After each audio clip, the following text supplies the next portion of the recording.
गोपीजनवल्लभ गिरिवरधारी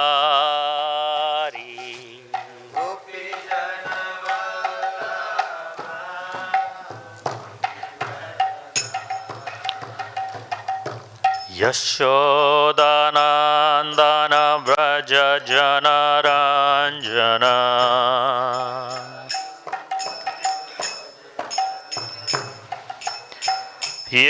यशोदानन्दन व्रज जनरञ्जन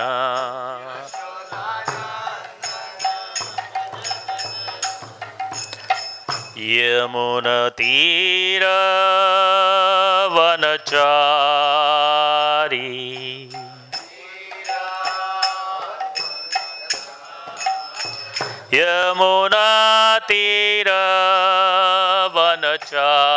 यमुनतीरवनचारी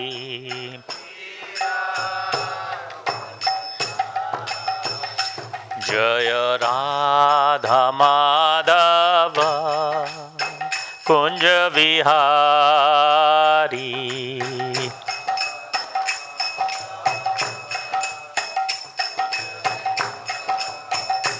जय राधा माधव कुंज विहारी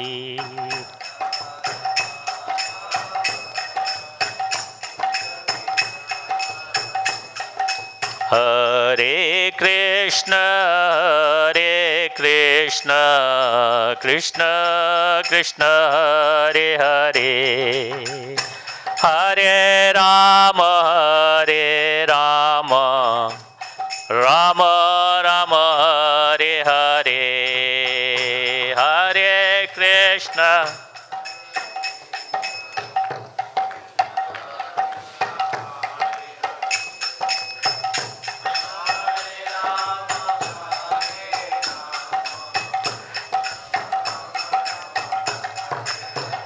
निताय गौर हरि बोल निताय गौर हरि बोल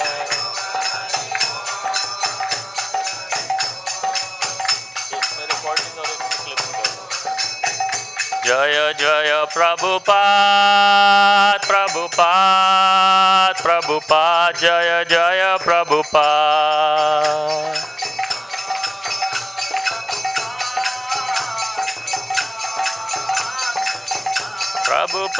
प्रभुपाद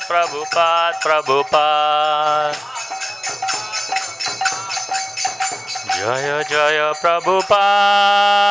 प्रभुपाद जय जय प्रभुपाद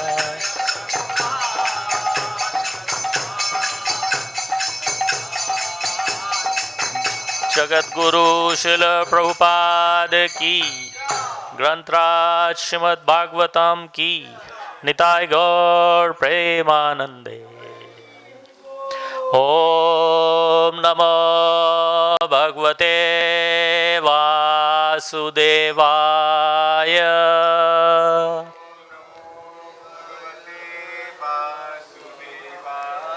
ओम नमो भगवते वासुदेवाय।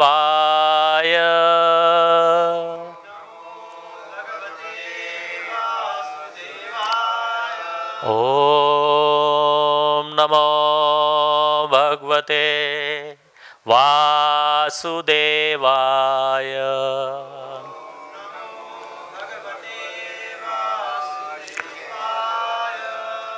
श्रीमद् भागवतम 9वां स्कंद 18वां अध्याय श्लोक 30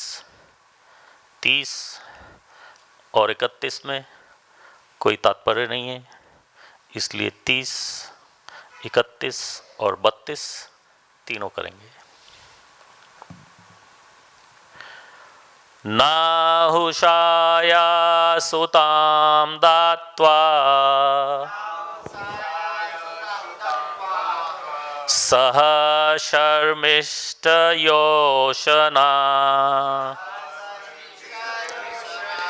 तमः राजच्छर्मिष्ठा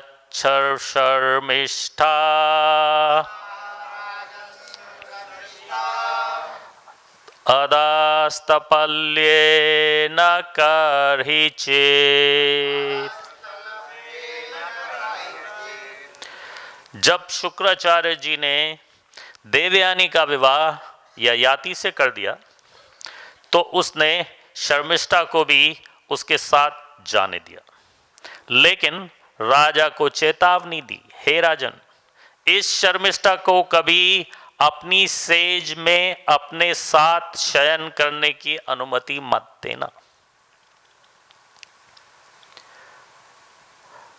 31वां श्लोक। विलोक्यो शनसिं राजच्छ शर्मिष्ठा सुप्रजां क्वचित् तमेव वव्रे रहसि संख्यः पतिव्रतो सती। हे राजा परीक्षित, देवयानी के सुंदर पुत्र को देखकर एक बार शर्मिष्ठा गर्भाधान हेतु सुयोग्य समय पर राजा ययाति के निकट पहुंची। उसने एकांत स्थान में अपनी सखी देवयानी के पति राजा ययाति से प्रार्थना की कि वे उसे भी पुत्रवती बनाएं। श्लोक 32।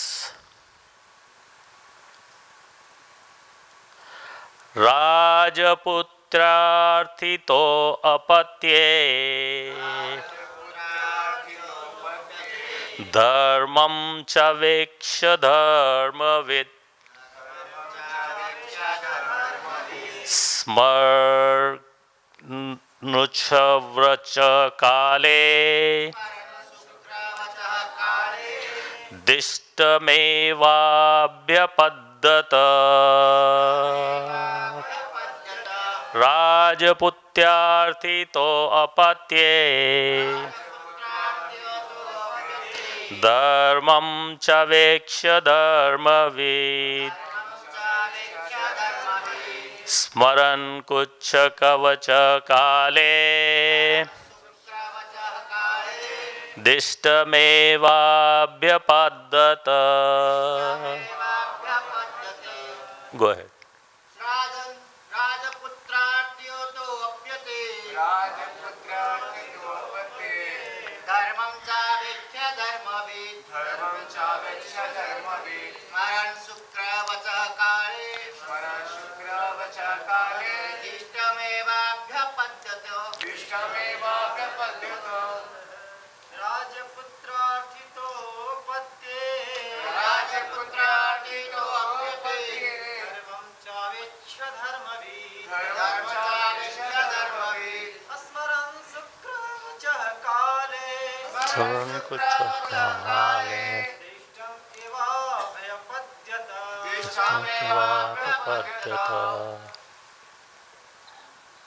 Mataji's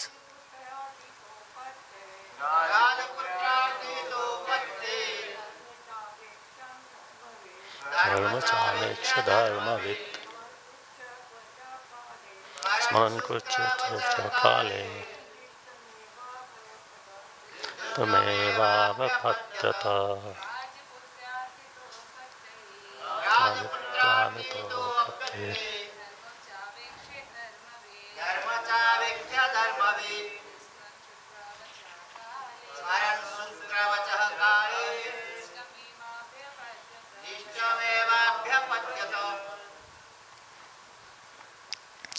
राजपुत्र्या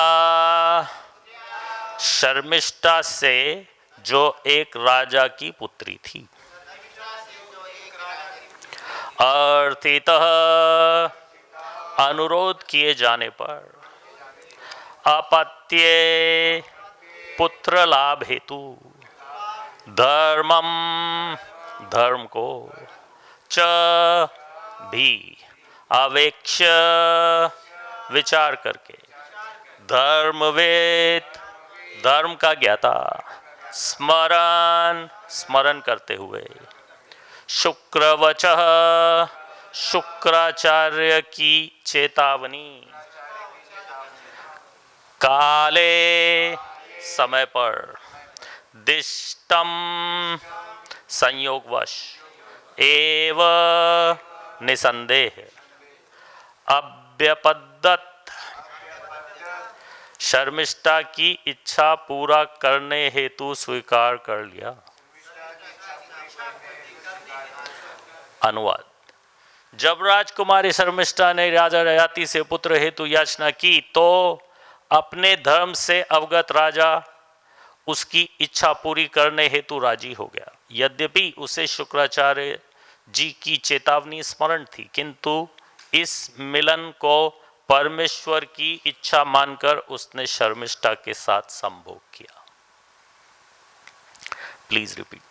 जब राजकुमारी शर्मिष्ठा ने राजा ययाति से पुत्र हेतु याचना की तो अपने धर्म से अवगत राजा उसकी इच्छा पूरी करने हेतु राजी हो गया। यद्यपि उसे शुक्राचार्य जी की चेतावनी स्मरण थी, किंतु इस मिलन को परमेश्वर की इच्छा मानकर उसने शर्मिष्ठा के साथ संभोग किया। तात्पर्य by his divine grace AC Bhaktivedanta Swami Srila Prabhupada की। राजा ययाति को क्षत्रिय धर्म का पूरा पूरा भान था। यदि कोई स्त्री क्षत्रिय के समीप पहुंचे तो उसे ना नहीं कर सकता, यदि यही धर्म का नियम है। इसलिए जब महाराज युधिष्ठिर ने देखा द्वारका से लौटने पर अर्जुन अप्रसन्न है तो उन्होंने पूछा कि कहीं उसने पुत्र की कामना से आई हुई किसी स्त्री को ना तो नहीं की। यद्यपि महाराज ययाति को शुक्राचार्य जी की चेतावनी स्मरण थी, किंतु वे शर्मिष्ठा से ना नहीं कर पाए। उन्होंने सोचा कि उसे पुत्र दान देना बुद्धिमानी होगी, अतएव उन्होंने उसके मासिक धर्म के पश्चात उससे संभोग किया। इस प्रकार की भोगेच्छा धर्म विरुद्ध नहीं है। जैसा कि श्रीमद् भगवद गीता 7:11 में कहा गया है, धर्म विरुद्धो भूतेषु कामो अस्मि। ऐसा विषयी जीवन धर्म के विरुद्ध ना हो, उसकी छूट भगवान कृष्ण देते हैं। चूंकि राजपुत्री शर्मिष्ठा ने ययाति से पुत्र प्राप्ति की इच्छा व्यक्त की थी, इसलिए उनका संयोग विषय सुख हेतु नहीं था, अपितु वह धर्म कार्य था।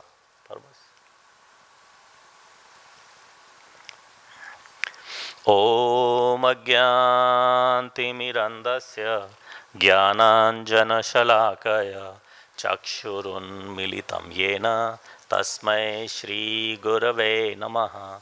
श्रीचैतन्यमनोभीष्टं स्थापितं येन भूतले स्वयं रूपः कदा मह्यं ददाति स्वपदान्तिकं।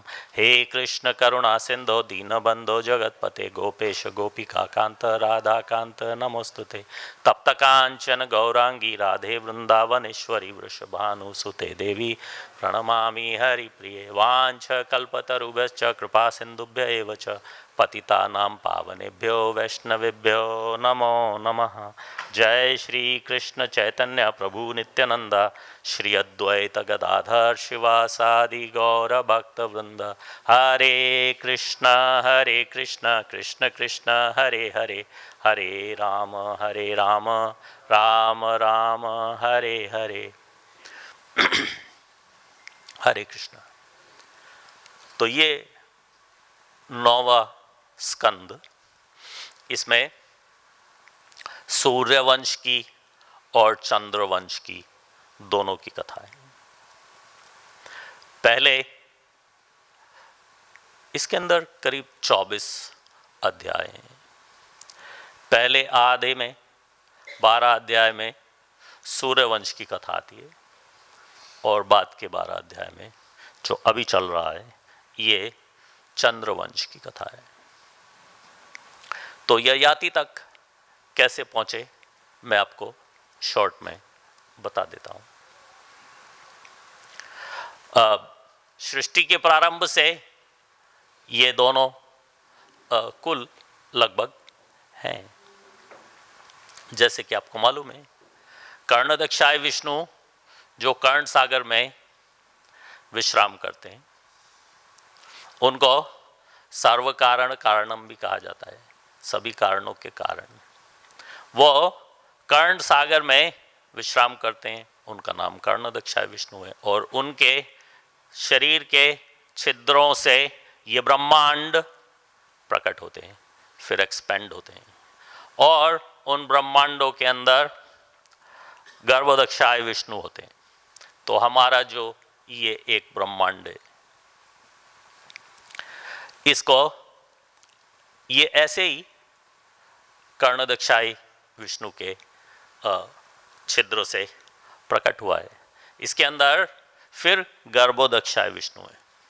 गर्भोदक्षाय विष्णु वो विष्णु हैं जिनसे हम सब काफ़ी फेमिलियर हैं। वो शेष शैया पे विश्राम करते हैं और लक्ष्मी देवी उनके चरण दबाती हैं और उनके नाभि कमल से एक स्टेम निकलता है जिसके ऊपर वो कमल का फूल है और उसके ऊपर ब्रह्मा जी का प्राकट्य होता है, जन्म होता है। ब्रह्मा जी ब्रह्मा जी के ऊपर इस सृष्टि को आगे बढ़ाने का भार होता है, कर्तव्य होता है।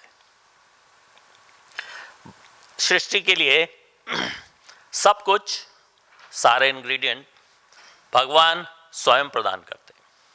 उनको जोड़ तोड़ के ब्रह्मा उसके आगे की सृष्टि करते हैं। जो प्राइमरी क्रिएशन, पहली सृष्टि जिसने ये संसार, ये यूनिवर्स बनाया और सारे इंग्रेडिएंट्स बनाए, उसको संस्कृत में सर्ग कहते हैं। सर्ग, स्वर्ग नहीं, सर्ग।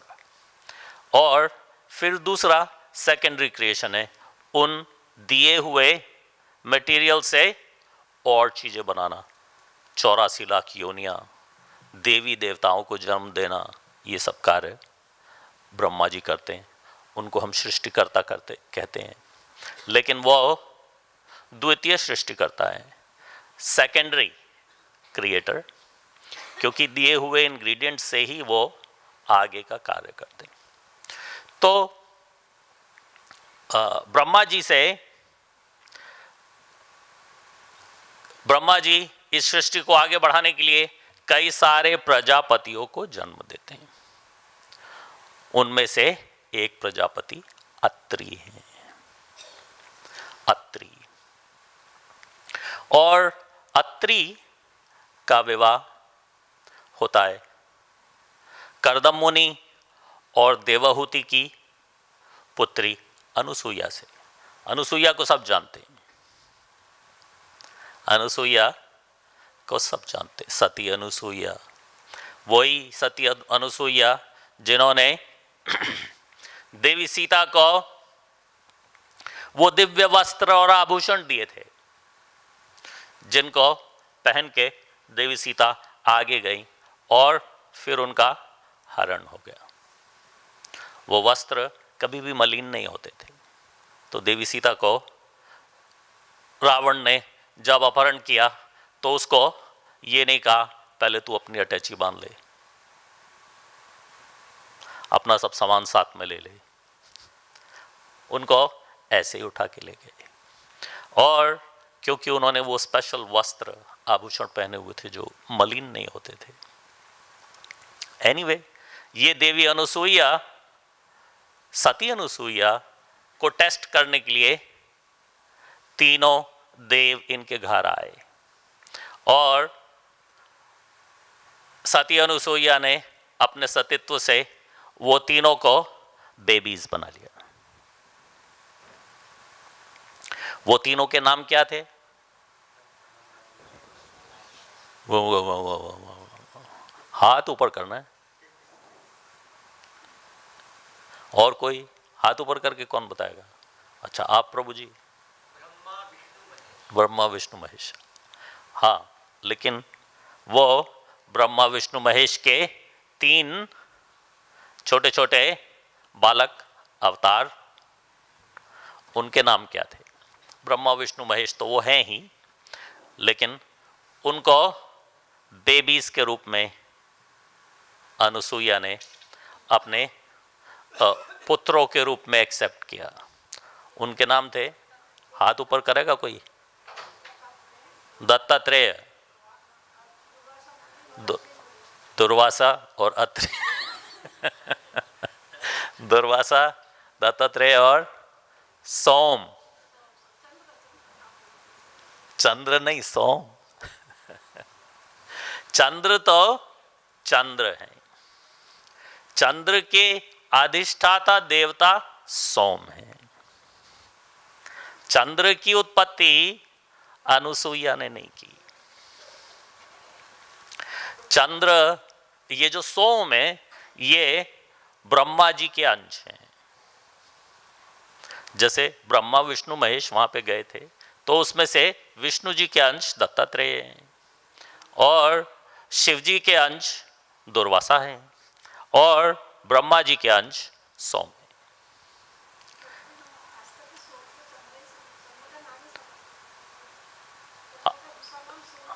या ये नहीं, चंद्र चंद्र है।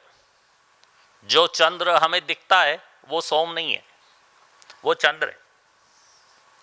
ठीक है, उसके वो एक स्थान है, एक पूरा का पूरा एक तरह से कहा जा सकता है राज्य है। फिर उसके ऊपर राज्य करने वाले वहां के राजा जो हैं इस समय सोम है। कल को वो राजा चेंज भी हो सकते हैं और होंगे भी। इस मनवंतर के बाद चंद्र ग्रह का राजा कोई और ही होगा। सोम हो ऐसा जरूरी नहीं, उनका नाम सोम हो, कुछ भी हो। जैसे कि आपने सुना है सूर्य भी है और एक विवस्वान भी है। विवस्वान सूर्य नहीं है, सूर्य विवस्वान नहीं है। सूर्य ग्रह के राजा विवस्वान है, इस समय विवस्वान है। कल को विवस्वान चेंज भी हो जाएंगे, हमेशा विवस्वान नहीं रहेंगे। तो इस तरह से ये तीन अनुभूतियां प्रकट हुई। इनको बड़े होने के बाद बेबी के रूप में अनुसुईया ने प्राप्त किया। अनुसुईया ने उनको पाला पोसा, बड़े हो गए तो ये तो ब्रह्मा विष्णु महेश के अंश हैं, इनको अलग अलग अपनी अपनी सेवा दे दी गई। दत्तात्रेय भक्तों पे करुणा करने के लिए चले गए और दुर्वासा, जो आप जानते ही हो दुर्वासा तो क्या क्या करते हैं। दुर्वासा बेसिकली वृंदावन आ गए। दुर्वासा का घर कहाँ है? वृंदावन में, ब्रजधाम में आ गए और दुर्वासा ने क्या कुछ भी किया। लेकिन जो सोम थे उनको ब्रह्मा जी ने चंद्रमा का राज्य दे दिया और बड़े हो गए तो उनको ये सारे संसार की जितनी भी वनस्पति, पेड़ पौधे, यहाँ तक कि ब्राह्मण भी, सबका राजा बना दिया कि इन सब के राजा आप हो। तो ये चंद्रवंश की कथा बता रहा हूं। तो ये सब इतना ज्यादा प्राप्ति होने से सोम ब्रह्मा के अंश हैं, ब्रह्मा नहीं है। ब्रह्मा भी गलती कर लेते हैं क्योंकि ब्रह्मा भी परफेक्ट नहीं है। तो सोम से भी गलती हो गई। क्यों हो गई? भागवतम में ऐसा बताया कि उनको अहंकार हो गया था।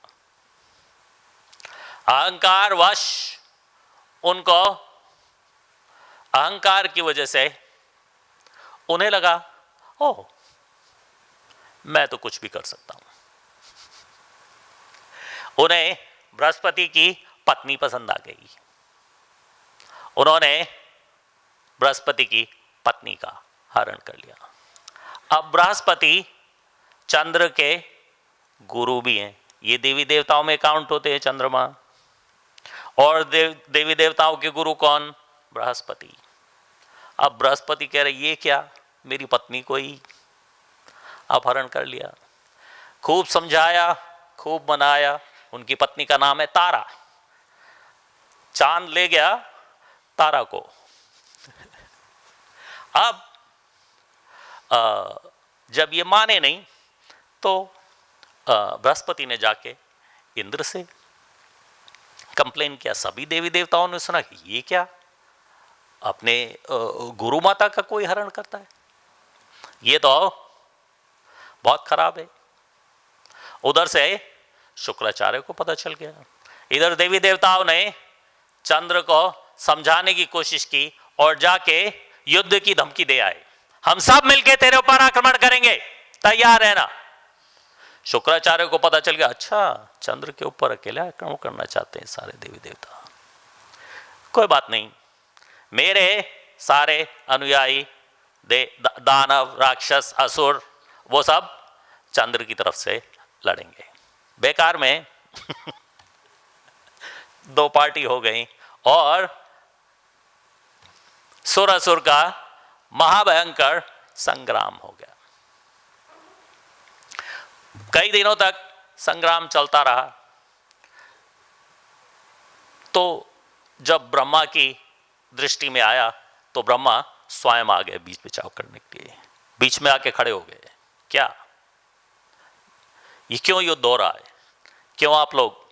कुछ नहीं, इसने चंद्रमा ने बृहस्पति की पत्नी को अपहरण कर लिया, चुरा लिया, वापस नहीं दे रहा।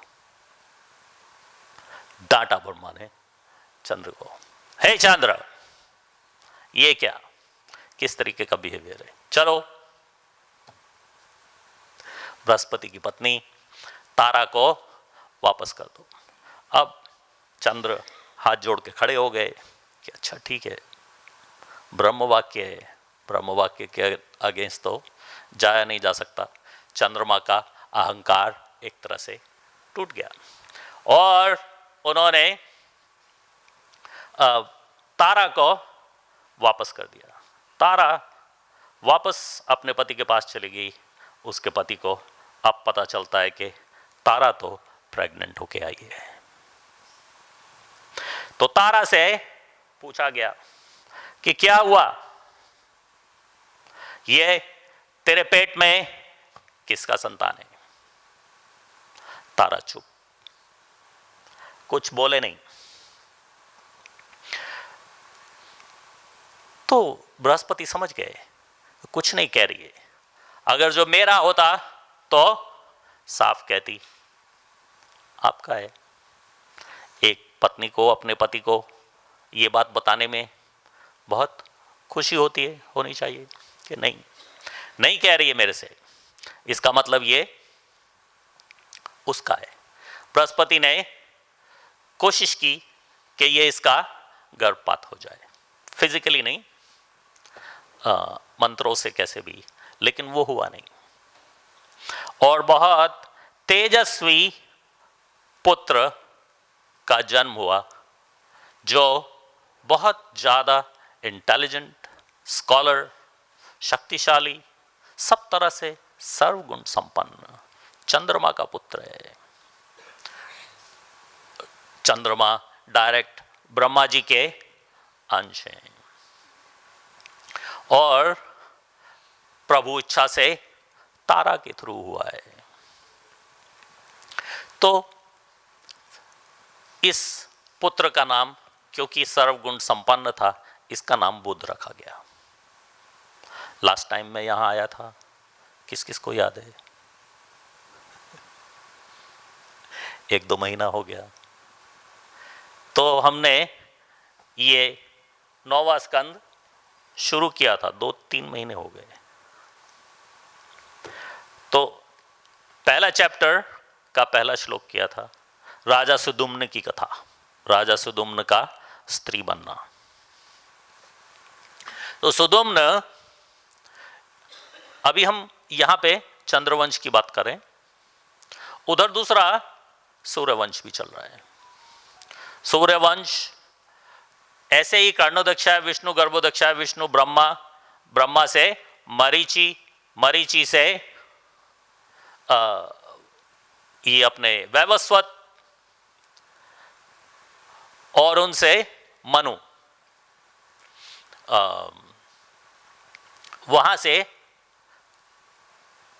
वैवस्वत मनु के घर सुदुम्न का जन्म हुआ, जो पहला राजा सूर्यवंश का है। लेकिन बहुत विचित्र है।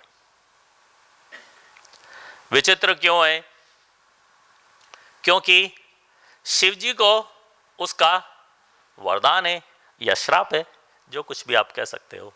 शिव जी ने कहा था कि 1 महीना पुरुष रहेगा, 1 महीना स्त्री। 1 महीना पुरुष, 1 महीना स्त्री। तो जब महाराज सुदुम्न स्त्री बने हुए थे, तो स्त्री के रूप में उनका नाम महाराज सुदुम्न नहीं रहता था, ईला रहता था। जब वो स्त्री बने रहते थे तो वो ईला थे। ऑफ कोर्स बहुत सुंदर स्त्री थे। और जिस समय उनका स्त्री होने का समय चल रहा था, तो इस बुद्ध को, जिस बुद्ध को हम अब बात करें, इस बुद्ध को वो ईला मिल गई कहीं वन में। उसने ईला को उठा लिया और ईला को अपनी पत्नी बना लिया। उधर ईला के पुत्र हो गया। वो बहुत पराक्रमी पुत्र पुरुरवा। बुद्ध और ईला की संतान पुरुरवा। नाउ बुद्ध चंद्रवंश के और ईला सूर्यवंश की है। अब क्या है कि एक वंश की स्त्रियां दूसरे वंश में बेटियां जाती हैं, तो कोई ऐसी बात नहीं। लेकिन ये पूरी तरह से राजकुमारी नहीं है, ये तो राजकुमारी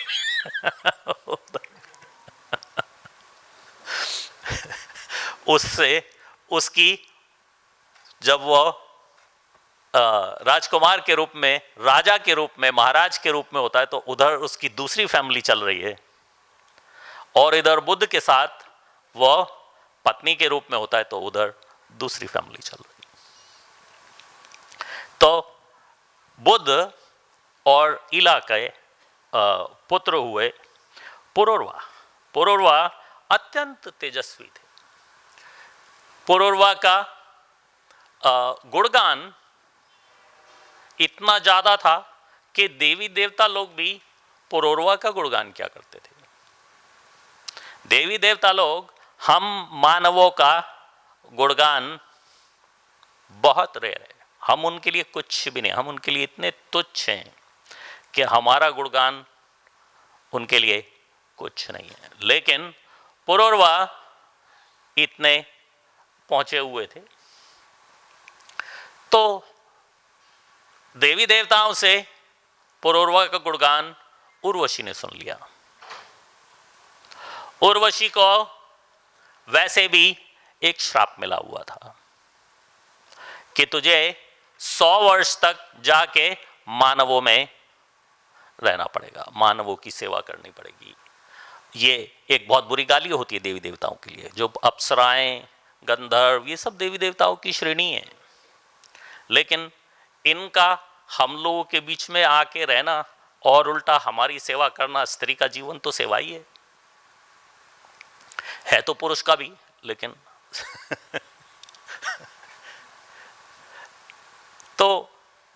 ये एक बहुत नीची चीज है, लेकिन क्या करें, अब श्राप मिला है तो निभाना तो पड़ेगा। तो उर्वशी पुरूरवा का नाम सुन के अट्रैक्ट हो गई कि इस इतना गुणवान के देवी देवता भी इसका गुणगान कर रहे हैं। तो उसने जाके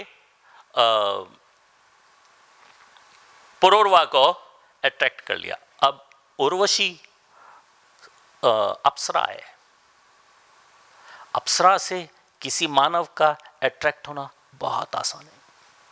अप्सराएं बहुत सुंदर होती हैं, वो कुछ लोग उनको कहते जन्नत की हूर, ये जन्नत की हूर यही है। 130 फुट की है कि पता नहीं कि नहीं, लेकिन हमारे हिसाब से जन्नत की हूर तो यही है। तो जब उर्वशी पुरूरवा के सामने आई तो रिझाने के लिए, तो पुरूरवा ने उससे शादी का प्रस्ताव रखा। कौन हो तुम? कि मैं उर्वशी कौन नहीं जानता, हमारे सब शास्त्रों में उर्वशी का नाम है।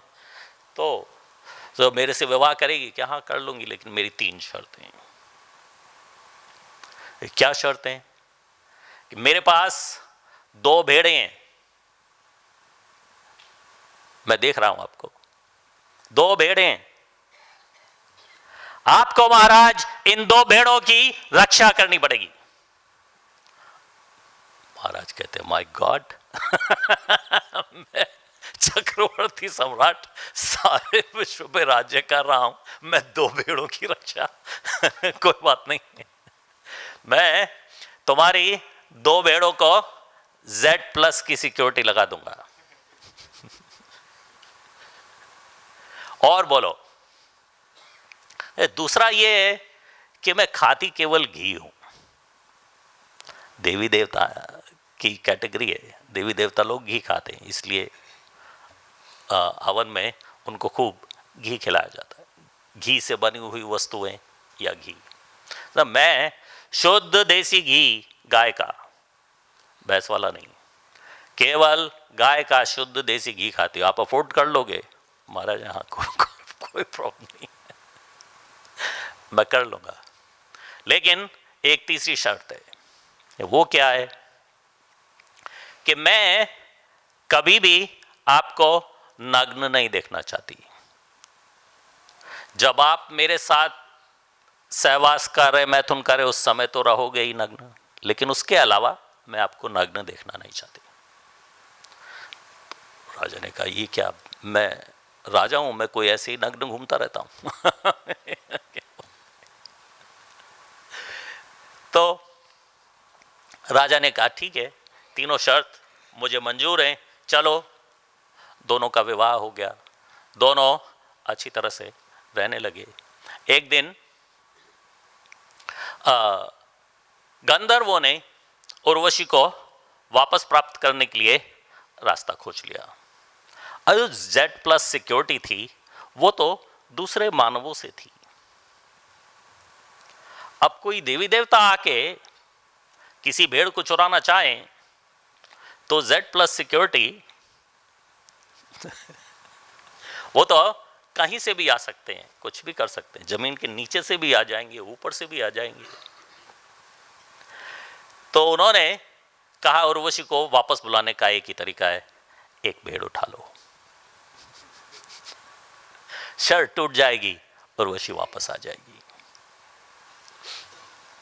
एक भेड़ उठा ली, उधर शोर मच गया। Z+ सिक्योरिटी जब बचा नहीं पाई तो उन्होंने शोर मचा दिया तो पुरूरवा तक बात पहुंची।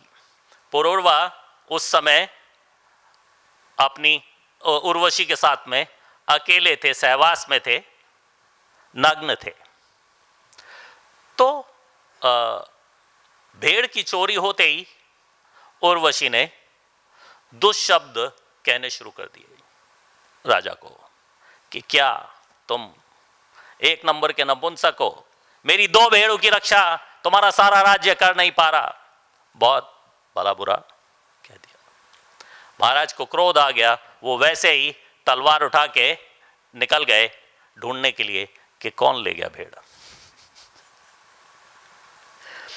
जब ऐसे ही तलवार उठा के निकल गए और जाके गंधर्वों को खोज लिया, तो गंधर्वों के शरीर की से निकलती हुई लाइट राजा के शरीर पे पड़ी और वो नग्न थे, और उर्वशी ने राजा को नग्न देख लिया युद्ध करते हुए।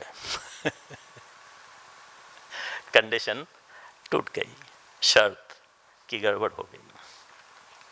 अब अप्सरा उर्वशी को बहाना मिल गया, छोड़ गई। अब ये कह रहे हैं मेरी पत्नी थी, मैं राजा हूं। तो खूब ढूंढा तो कहीं किसी समय वो कुरुक्षेत्र में बाकी के और देवी देवताओं के साथ में आई हुई थी और पुरूरवा को फिर से मिल गई। पुरूरवा ने बहुत उनसे अनुनय विनय की, उनको धमकी दी कि मैं तुम्हारा पति हूं, तुम मेरा मरे का मुंह देखोगी, ये वो। तो उसने बताया कि नहीं, ऐसा कुछ नहीं है, ये जो अप्सराएं हैं उनका ऐसा ही स्वभाव होता है, अप्सराओं का कोई पति नहीं होता, हमारा ऐसा ही स्वभाव है। लेकिन आप राजा हो ये मुझे मालूम है, और आपसे विवाह करके मुझे आपको उत्तराधिकारी देने का कर्तव्य हो गया था, ये मुझे मालूम है। मेरे पेट में आपका संतान है। तो देवी देवताओं से मिलके, गंधर्वों से मिलके, कुछ यज्ञ वगैरह करके ऐसी डील बना दी गई कि साल में एक बार उर्वशी इसके पास, महाराज पुरूरवा के पास आएगी। साल में एक बार। देवी देवताओं का तो एक ही दिन होता है, हमारा एक साल हो जाता है। तो अपने हिसाब से तो रोज आ रही है, लेकिन हमारे हिसाब से साल में एक बार। तो अपने हिसाब से उसने ये कहा कि ठीक है, मैं रोज आपसे मिलने आऊंगी। पुरूरवा के लिए तो साल में एक बार हुआ। तो वो आती रही, जाती रही, और इस तरह से आने जाने में उन्होंने अपना वो टाइम पूरा किया। इस बीच उर्वशी के 6 पुत्र हुए महाराज पुरूरवा से। इसी कुल में आगे गाधी हुए। गाधी को सब जानते हैं। गाधी के पुत्र कौन है? विश्वामित्र। गाधी पुत्र विश्वामित्र। गाधी इसी कुल में आगे पुरूरवा से आगे जन्मे हैं। और गाधी की पुत्री है सत्यवती। सत्यवती और सत्यवती की माँ गाधी की पत्नी, दोनों किसी यज्ञ में गईं, वहाँ से उनको प्रसाद मिला, तो दोनों ने एक्सचेंज कर लिया। माँ का पुत्री को चला गया, पुत्री का माँ को चला गया। दोनों गर्भवती हुई, और जो पुत्री को मिलने वाला था वो माँ को मिल गया, और जो माँ को मिलने वाला था वो पुत्री को मिल गया। तो पुत्री के घर जमदाग्नि का जन्म हुआ। पुत्री को एक तरह से बुरा पुत्र मिला। क्यों? किस प्रकार से बुरा? कि ये क्रोधी बहुत होगा, आपका पुत्र क्रोधी बहुत होगा। तो उसने माफी मांगी, तो चल ठीक है, तेरा नहीं होगा, तेरा पोता होगा। तेरा पुत्र क्रोधी नहीं होगा, तेरा पोता क्रोधी हो जाएगा। तो उनके घर जमदाग्नि का जन्म हुआ, और सत्यवती के, और जमदाग्नि के घर परशुराम का जन्म हुआ। समझ में आ रहा है सबको? तो अब जमदाग्नि का विवाह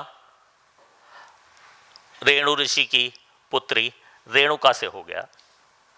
और जमदाग्नि और रेणुका बड़े प्रेम से जंगल में तपस्या करते रहते, लेकिन वहाँ का आसपास का राजा माहिष्मति का राजा बाहुबली था, उसका नाम था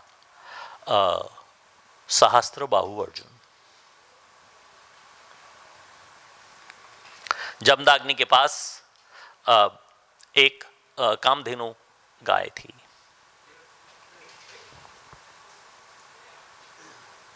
और एक बार सहस्त्रबाहु अर्जुन अपने दल बल के साथ जंगल जा रहे थे, तो उन्हें जमदाग्नि ने भोजन के लिए इनवाइट कर लिया और इतनी बड़ी फीस्ट बना के दी कि सब हैरान हो गए कि हम सब इतने सारे लोगों के लिए एकदम से इतनी बड़ी फीस्ट, इतना तो इस्कॉन वृंदावन में भी नहीं हो सकता। कैसे इतनी बड़ी फीस्ट इसने जमदाग्नि ने बना ली। तो पता चला कि इसके पास कामधेनु गाय है, सुरभि। तो सहस्त्रबाहु अर्जुन ने डिसाइड किया कि ये क्या, ये जंगल में रहने वाला तपस्वी क्या करेगा कामधेनु गाय का? कामधेनु गाय तो हम जैसे राजाओं के पास होनी चाहिए, ये कितनी फीस्ट करेगा जंगल में? हमारे यहां तो रोज फीस्ट होती है। तो उन्होंने कामधेनु को उसके बच्चे समेत उठा लिया, अपहरण कर लिया, ले गए। उस समय परशुराम जी घर पे नहीं थे। वापस घर आए तो पता चला कि पिताजी बहुत दुखी हैं। उनकी गाय ये सहस्त्रबाहु अर्जुन ले गए। अब परशुराम तो परशुराम है, उन्होंने अपना फरसा उठाया और गए सहस्त्रबाहु अर्जुन को ढूंढने के लिए। ये पहला एनकाउंटर है। जमदाग्नि को पता नहीं कि मेरा पुत्र कितना शक्तिशाली है। इन्होंने जाके पूरे की पूरी सेना और सहस्त्रबाहु अर्जुन, जिसके आगे रावण भी चींटी था, उसको मार डाला। सहस्त्रबाहु अर्जुन के एक फरसे में सारे के सारे 1000 हाथ काट दिए और सहस्त्रबाहु अर्जुन को मार डाला। सारी सेना समेत उसको हरा दिया।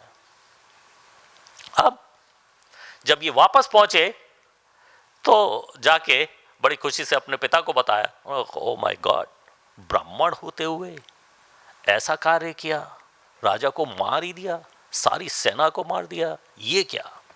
कि कुछ नहीं, मैं तो वहां पहाड़ बना के आया हूं, उनके सर काट काट के सरों का पहाड़ बना के आया। तो वो तो जमदाग्नि ब्राह्मण थे, नाराज हो गए परशुराम जी से कि नहीं, तुम जाओ और तुमने बहुत बुरा किया, अब उसका क्या किया जा सकता है? जाओ पश्चाताप करो, तीर्थ यात्रा करो, सब जगह जाके भगवान से प्रार्थना करो, सब जगह जाके माफी मांगो। परशुराम को भेज दिया गया और उधर से सहस्त्रबाहु अर्जुन के पुत्र, जो उस समय युद्ध के समय इधर उधर भाग गए थे, वो अपनी जो कुछ भी बची कुची सेना एकत्र करके लाए और उन्होंने सोचा कि ये परशुराम आके हमारे पिता का वध कर गया, हम जाके इसके पिता का वध कर आएंगे। बदला लेने के लिए वो जमदाग्नि का वध करने के लिए आए। उनको पता था कि ये लोग सर काट भी दो किसी का तो उसको जोड़ने की विद्या जानते हैं। तो सर काट के वो साथ में ले गए। तीर्थ यात्रा से परशुराम वापस आए, उन्हें पता चला कि मेरे पिता का सर काट के ले गए ये लोग। वो वापस जाके उनका सर वापस ले आए और इन पुत्रों को भी युद्ध में हरा दिया। ये कथा यहाँ से आगे चलती है। उन्होंने जमदाग्नि को इतना विशेष ऋषि बना दिया कि जमदाग्नि की सप्त ऋषियों में काउंटिंग हो गई। ऋषियों के लिए सप्त ऋषि में काउंट हो जाना एक सबसे बड़ी उपलब्धि है। उससे बड़ी उपलब्धि और कुछ नहीं है। सप्त ऋषियों में काउंट कर दिया। अब आगे 17वें अध्याय में पुरुरवा के ज्येष्ठ पुत्र आयु की कथा आती है। आयु पुरुरवा का सबसे बड़ा पुत्र, पुरुरवा के पुत्र जो उसको उर्वशी से प्राप्त हुए हैं, उनमें सबसे बड़ा था आयु। और आयु के पुत्र नहुष हुए, जो हमने यहाँ 30वें श्लोक में पहला शब्द पढ़ा, नाहुषाय। नाहुष के पुत्र ययाति।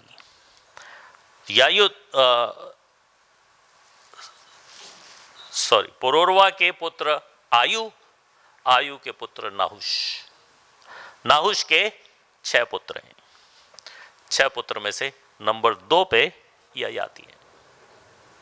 ययाति को राजा बनाया गया क्योंकि उनके नंबर 1 जो थे वो ऐसे सेफ्रॉन पहन के इस्कॉन ज्वाइन करके ब्रह्मचारी आश्रम में जाके बैठ गए, तो इसलिए सेकंड नंबर पे ययाति, उनका नंबर आया कि आप राजा बनेंगे। ययाति बहुत शक्तिशाली, बहुत बुद्धिमान, बहुत कैपेबल थे। और ययाति ने अपने सारे संसार पे ययाति अकेले राज्य क्या करते थे। उनके एक भाई बड़े और 4 छोटे, तो उन्होंने संसार को 4 भागों में विभाजित करके अपने चारों भाइयों को सारे संसार का राजा बना दिया और खुद महाराजा हो गए। अब ये नाहुष और उसके बाद ययाति, और अब ये कथा जा रही है वो स्त्रियों में। कौन सी स्त्रियां? एक है देवयानी और एक है शर्मिष्ठा। तो ये देवयानी शुक्राचार्य की पुत्री है और शर्मिष्ठा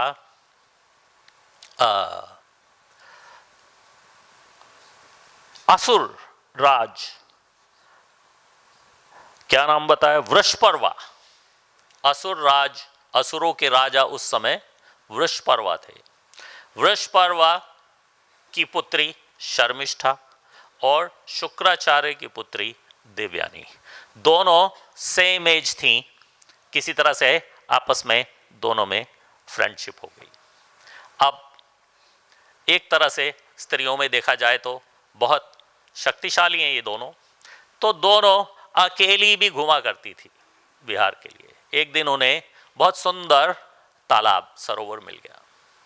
वहाँ पे उन्होंने सोचा कि चलो यहाँ इसमें नहा लेते हैं, लेकिन घर से नहाने के कपड़े वगैरह लेके नहीं आई। तो सोचा यहाँ तो कोई नहीं, बिल्कुल निर्जन स्थान है, सारे कपड़े उतार के ऐसे ही नहा लेंगी। ये नग्न नहाने की कई सारी कथाएं भागवतम में हैं। गोपियां भी नग्न नहाने गई थी और नलकुबेर और मणिग्रीव और उनके साथ में वो सब स्त्रियां भी नग्न नहा रही थी। तो सब जगह ये नग्न होके नहाने को मना किया गया है। कुछ ना कुछ अनिष्ट होगा, और अनिष्ट हो गया। जब दोनों नग्न नहा रही थी तो दूर से शिवजी के आने की आहट सुनाई दी। ये शिवजी कहीं नजदीक नहीं आ जाए उससे पहले जल्दी से कपड़े पहन लेने चाहिए।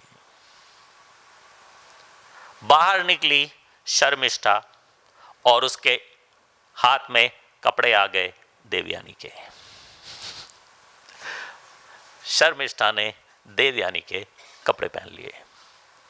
अब देवयानी क्योंकि ब्राह्मण पुत्री है, शुक्राचार्य की पुत्री है, अपने आप को ऊंचा मानती है। ब्राह्मणों के कपड़े कोई निचली जात का हाथ भी नहीं लगा सकता, इसने तो पहन लिए पूरे। तो उसने शर्मिष्ठा का बहुत अपमान किया कि तेरी हिम्मत कैसे हो गई, तूने मेरे कपड़े पहन लिए, मैं उच्च कोटि की ब्राह्मण और तू नीच। उसको बहुत भला बुरा कहा। तो शर्मिष्ठा क्षत्राणी थी, राजकुमारी थी, कितना सुन सकती थी। कोई ब्राह्मण कभी गाली देने पे आ जाए तो बहुत ज्यादा दे देता है। क्षत्राणी सुन नहीं पाई। क्रोध में आके उसने उसको कुएं में धक्का दे दिया। सूखे कुएं में देवयानी गिर गई। अब देवयानी सूखे कुएं में फंस गई। बाय चांस महाराज ययाति वहां से जा रहे थे तो उनको देवयानी मिल गई। अब देवयानी निर्वस्त्र है, नग्न है, क्योंकि वो तो वैसे ही नहा रही थी। और शर्मिष्ठा ने ऐसे ही उसको पुश कर दिया। तो महाराज ययाति ने अपना ऊपर का कपड़ा वगैरह उसको ढक के उसको पूछा, तू कौन है, क्या है, कैसे है, कहाँ, उसको शुक्राचार्य के पास वापस ले गए। देवयानी ने इच्छा व्यक्त की कि मुझे महाराज ययाति से विवाह करना है। एक कुंवारी कन्या, मुझे कभी किसी ने नग्न नहीं देखा, इसने देख लिया तो अब ये मेरा पति ही हो तो अच्छा। तो महाराज ययाति ने कहा, नहीं नहीं, मैं तो क्षत्रिय हूं और तू ब्राह्मण, तेरा मेरा विवाह नहीं हो सकता। जब उसने बहुत ज्यादा कहा तो महाराज ने कहा, अच्छा ठीक है, अगर शुक्राचार्य कहेंगे तो ठीक है, मैं तेरे से विवाह कर लूंगा। शुक्राचार्य भी अपनी बेटी की जिद के आगे हार गए। उन्होंने कहा, ठीक है, ये चाहती है महाराज आप इससे विवाह करो तो आप इससे विवाह कर लो। अब शुक्राचार्य चाहे ब्राह्मण है, बहुत धनी नहीं है, कुछ भी नहीं है, लेकिन फिर भी अपनी बेटी को कुछ देना चाहते हैं, विवाह के समय कुछ देना चाहते हैं। तो उसको पूछा, तुझे क्या चाहिए, क्या दूं, क्या चाहती है तू? मैं तुझे कुछ देना चाहता हूं। उसने कहा, हाँ आप मुझे कुछ देना चाहते हो तो आप मुझे शर्मिष्ठा दे दो। शर्मिष्ठा को मेरी दासी बना के मेरे साथ विवाह में, जब बड़े दर्जे की कन्याओं के विवाह होते हैं तो बहुत सारी दासियां साथ में जाती हैं, तो मेरी दासियों की टीम में शर्मिष्ठा तो राजकुमारी है, लेकिन उसके पिता वृषपर्वा शुक्राचार्य के शिष्य हैं और शुक्राचार्य के रिक्वेस्ट करने पे वृषपर्वा मना नहीं कर पाए और उन्होंने शर्मिष्ठा को दान दे दिया। ये लो शर्मिष्ठा, आपकी जो करना है करो। शर्मिष्ठा को देवयानी की दासी बना दिया गया। अब यहां पे 30वें श्लोक में कह रहे हैं कि देवयानी का विवाह ययाति से कर दिया शुक्राचार्य ने, शर्मिष्ठा को भी उसके साथ कर दिया। क्यों कर दिया ये मैंने आपको बताया, लेकिन राजा ने चेतावनी दी कि इसको पत्नी की तरह नहीं रखना। वो भी बेचारी बच्ची थी, चुपचाप चली गई, लेकिन जब उसने देवयानी के पुत्र देखा कि ययाति के समान सुंदर, इतना अच्छा पुत्र इसको ययाति से प्राप्त हुआ है, तो उसको भी इच्छा हो गई। बच्चा है, बच्चों में इच्छा हो ही जाती है कि ऐसा पुत्र मुझे भी चाहिए। तो ययाति ने उसको भी पुत्र दिया, जो ये अगला श्लोक है। देवयानी के सुंदर पुत्र को देखकर शर्मिष्ठा को भी पुत्र की इच्छा हुई। एकांत स्थान में उसने अपनी सखी देवयानी के पति ययाति से प्रार्थना की कि उसे भी पुत्रवती बनाए। उसकी याचना महाराज ययाति ने मान ली। और ऐसे करके इसके आगे की कथा 1 मिनट में रैप अप कर देता हूं। ऐसे करके शर्मिष्ठा के 3 पुत्र हुए। जब तीनों पुत्र थोड़े बड़े भी हो गए तो एक पुत्र के देवयानी को दर्शन हो गए। उसने देखा, माय गॉड, ये बालक इतना तेजवान, बिल्कुल ययाति की तरह दिख रहा है, मेरा पुत्र तो है नहीं, किसका है? पता चला ये शर्मिष्ठा का है। तो शर्मिष्ठा से देवयानी नाराज हुई, मैं इसको यहां दासी बनाने के लिए लाई थी। इसने तो राजा के 3 पुत्रों को जन्म दे दिया। तो देवयानी नाराज हो गई, नाराज होकर अपने पिता के घर चली गई। उसके पिता ने ययाति को श्राप दे दिया कि तुझे बहुत ज्यादा जवानी चढ़ी है, तेरी जवानी खत्म, बिकम ओल्ड मैन। तो जब राजा ने बहुत कहा तो शुक्राचार्य ने छोड़ दिया, अच्छा चल कोई बात नहीं, अगर जो कोई तुझे अपनी जवानी दे दे तो तू फिर से जवान हो सकता है। अब ययाति के अपनी पत्नी देवयानी से बहुत सारे पुत्र हैं, लेकिन कोई अपनी जवानी पिता को देने के लिए तैयार नहीं है। लेकिन उनका एक पुत्र पुरु, वह अपनी जवानी पिता को देने के लिए तैयार हो गए। ययाति ने फिर बहुत सारे साल तक उसकी जवानी को एंजॉय किया और उसके बाद उन्हें विरक्ति हो गई, उसकी जवानी उसको वापस कर दी और अपना राज्य भी पुरु को दे दिया। तो ये शॉर्ट में सारे चंद्रवंश की, ययाति की सब कथा मैंने आपको सुना दी। अगर किसी को कोई प्रश्न है तो हम ले लेते हैं, और अगर जो किसी को मेरे व्हाट्सएप ग्रुप से जुड़ना है तो वो आगे आके ये QR कोड ले ले, तो आप मेरे व्हाट्सएप ग्रुप से जुड़ सकते हो, मेरे व्हाट्सएप कम्युनिटी से। कोई प्रश्न? किसी को कोई प्रश्न नहीं है? Thank you very much.